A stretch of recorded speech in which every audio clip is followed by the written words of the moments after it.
Hi, maayong morning. Maayong morning po sa lahat. Kamusta po kayo? Kamusta po ba ang Ramadan? Again, Ramadan na naman.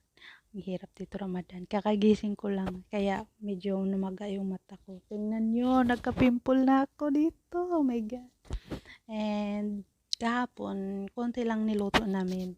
Mga apat na putahe lang. Kasi sila-sila lang din naman. Kasi si tatay ko is nagbakasyon sa kanila. Umuwi ng probinsya. So kami-kami lang dito. Kahapon nagtaka kami kasi medyo tahimik talaga yung alaga ko kahapon. Hindi siya naglalaro, yung ganun ba.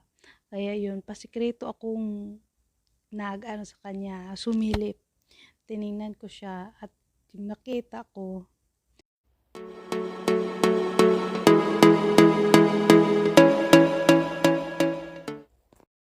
ganyan po ang itsura ang pormahan ng alaga ko pag may mali siya or nakagawa siya niya, nakatalikod po siya and then hindi yan kikibo, hindi yan titingin kahit anong pilit mong tawag, hindi yan titingin.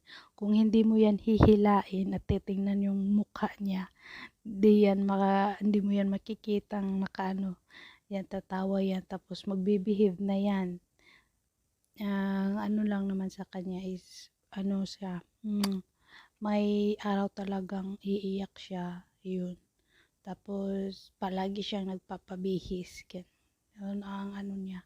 Pero mabait naman siya. Hindi siya mahirap alagaan.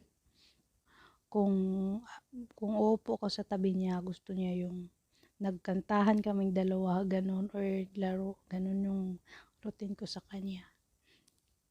Thank you and bye-bye. God bless you all and ingat po tayo lahat.